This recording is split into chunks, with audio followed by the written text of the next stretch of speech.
Hello students, once again welcome to all of you. आज का जो टॉपिक है डिमांड से रिलेटेड में हम अंडरस्टैंड करेंगे एक बड़े ही इम्पोर्टेंट कंसेप्ट को जो बोर्ड्स में पक्का आता है, और वो टॉपिक का नाम है फैक्टर्स अफेक्टिंग डिमांड। इन्हें हम डिटर्मिनेंट्स भी कहते हैं, इन्हें हम डिमांड फंक्शंस भी कहते हैं। इस टॉपिक को मैं पढ़ाऊँ तो उन स्टूडेंट्स से मैं रिक्वेस्ट करूँगा कि इस टॉपिक को अंडरस्टैंड करने से पहले इससे पिछले वाला वीडियो ज़रूर देख लें, तभी ये आपको ये जो कंसेप्ट है बिल्कुल अच्छी तरह से समझ आ जाएगा। अदरवाइज़ आपको डिफ़िकल्टी होगी, क्योंकि यहाँ मैं वर्ड यूज़ करूँगा substitute goods, complementary goods, normal goods, inferior goods. इन सब को मैं पिछले वीडियो में शेयर कर चुका हूँ, तो अगर वो पढ़ के आ चुके हैं तो फिर ये वीडियो आप ज़रूर देखें, तो आपको बिल्कुल अंडरस्टैंड हो जाएगा। नाउ हमारा टॉपिक जो है, जैसे मैंने स्टार्टिंग में बताया, फैक्टर्स अफेक्टिंग डिमांड है। यहाँ हम ये पता करेंगे कि ऐसे कौन से फैक्टर्स हैं जिनसे डिमांड जो है कम या ज़्यादा होती है या चेंज होती है, और डिमांड का उसके फैक्टर्स के साथ कैसा रिलेशनशिप है, डायरेक्ट है और इनडायरेक्ट है। इसलिए कई इकोनॉमिस्ट इसे डिमांड फंक्शन कहते हैं, क्योंकि डिमांड फंक्शन क्या है? It express the relationship between the demand and its various factor. और वो जो रिलेशनशिप है वो डायरेक्ट भी हो सकता है, वो रिलेशनशिप इनडायरेक्ट भी हो सकता है। तो देखेंगे, आप ऑब्जर्व करेंगे, कई फैक्टर्स में रिलेशनशिप डायरेक्ट दिखेगा आपको और कई जगहों पर इनडायरेक्ट दिखेगा। पहला पॉइंट पढ़ते हैं, प्राइस ऑफ द कमोडिटी का डिमांड के साथ कैसा रिलेशनशिप होगा। तो ये तो आप खुद ही बता देंगे कि प्राइस ऑफ कमोडिटी का डिमांड के साथ इनवर्स रिलेशनशिप होता है। If the price of the commodity rises, the demand of that commodity falls, and vice versa में बोले, if the price of the commodity falls, तो जिस प्रोडक्ट के प्राइस के प्राइस फॉल हुए, उस प्रोडक्ट की डिमांड जो है इंक्रीज़ हो जाती है। तो पहला पॉइंट, प्राइस का डिमांड के साथ इनवर्स रिलेशनशिप है। Point number 2, price of related goods. ये पॉइंट वही है जो मैं आपसे रिक्वेस्ट कर रहा था। इससे पहले वाला वीडियो अगर आपने देखा हो तो ये पॉइंट आपको समझ आ जाएगा, क्योंकि related goods are those goods in which change in the price of one good results into the change in the demand of other goods. और आप जानते हैं, related goods are kept into two category, one is substitute goods and second is complementary goods. और वही हमने फिर से लिखे हैं।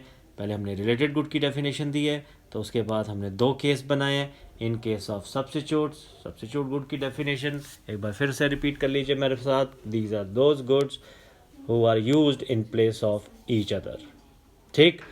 और प्राइस का डिमांड फॉर सब्स्टिट्यूट गुड के साथ कैसा रिलेशनशिप रहेगा?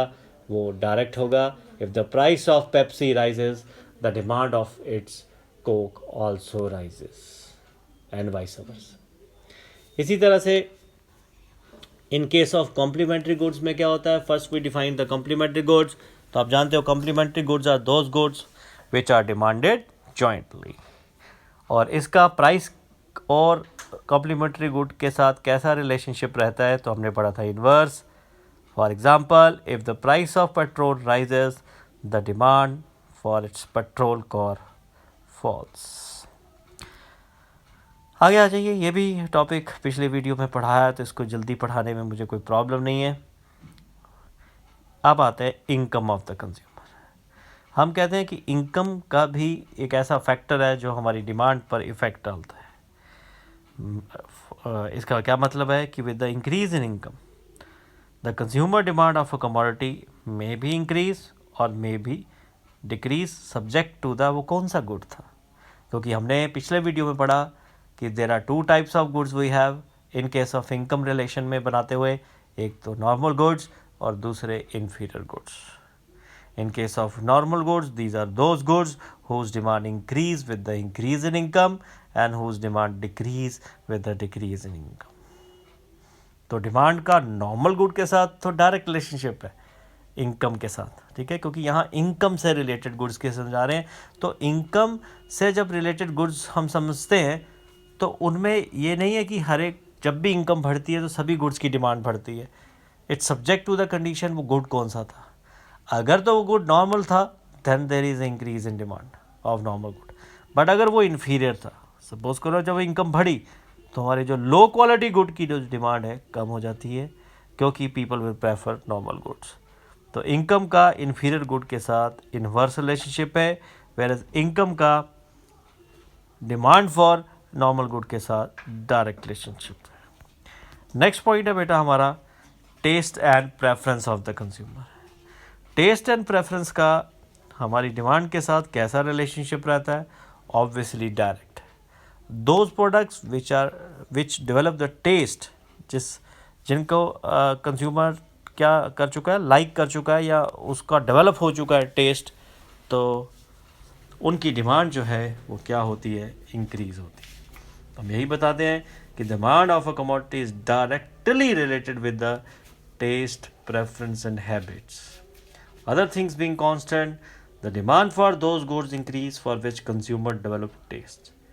Contrary to it, demand for those goods who falls for which consumer has unfavorable habits. Fifth और लास्ट पॉइंट जो है हमारा है बड़ा ही टेक्निकल पॉइंट है, ये भी इसको समझिए। Expected change in future prices. Demand for the commodity is also affected by the expected change in price. For example, if the consumer hopes that in future the price are going to fall, तो at present क्या होगा? At present the demand will fall. ठीक है, क्यों? क्योंकि वो तब bye ज़्यादा करेगा जब प्राइस फॉल हो। In the contrary, if the consumer expected that in future the price are going to rise, और उसको लग रहा है कंज्यूमर को कि फ्यूचर में प्राइसेस राइज होने वाले हैं, बढ़ने वाले हैं, तो एट प्रेजेंट क्या सोचेगा वो, या एट प्रेजेंट क्या रिएक्ट करेगा? वो डिमांड ज़्यादा कर लेगा। ठीक है, तो यहाँ पर हमारा जो एक्सपेक्टेड चेंज इन प्राइस की मैं एग्जांपल एक शेयर करता हूँ कि आपको आज पता चले कि भाई रात के 12 बजे से पेट्रोल के प्राइस 5 रुपये बढ़ जाएंगे, तो अभी आप क्या करेंगे? तो एट प्रेजेंट आप क्या करेंगे? People will rush to the petrol pumps and they fill their tanks. तो एट प्रेजेंट क्या हुआ? जब आपको पता चला कि फ्यूचर में प्राइस बढ़ने वाले हैं पेट्रोल के, तो एट प्रेजेंट हमने क्या किया? उसकी डिमांड बढ़ गई, क्योंकि पीपल उनको प्रेफर करना चाहेंगे, प्राइस के बढ़ने से पहले ही लेना चाहेंगे। ठीक है ना?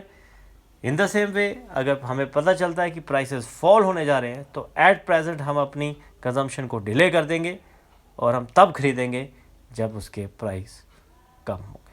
तो मतलब एट प्रेजेंट हमारी डिमांड कम हो जाएगी। तो कौन कौन से फैक्टर्स मैंने आपको यहाँ याद करवाए? पहला point price of the commodity था, तो वहाँ पर आपने प्राइस ऑफ द कमोडिटी का डिमांड के साथ इन्वर्स रिलेशनशिप सीखा।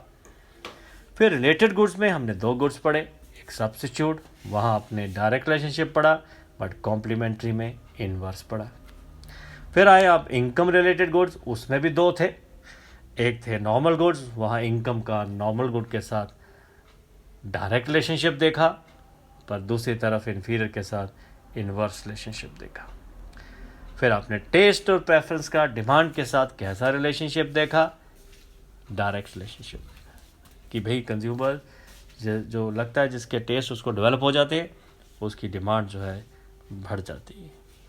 ठीक है, और लास्ट पॉइंट में हमने क्या पढ़ा वहाँ पर भी एक्सपेक्टेड चेंज इन प्राइस में भी हमने डायरेक्ट रिलेशनशिप पढ़ा, क्योंकि हमें वो एक्सपेक्ट हो कि अगर फ्यूचर में प्राइसेस जो हैं वो फॉल होने वाले हैं, तो एट प्रेजेंट डिमांड फॉल हो जाती है, क्योंकि हम तब ज़्यादा बाय करने की कोशिश करेंगे जब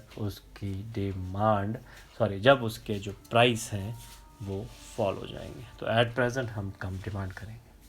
तो देयरफॉर मैं यही होप करूँगा कि आप इस टॉपिक को भी अच्छी तरह से याद करेंगे, क्योंकि ये बोर्ड्स के लिए एक बहुत ही इम्पोर्टेंट टॉपिक है। Thank you students.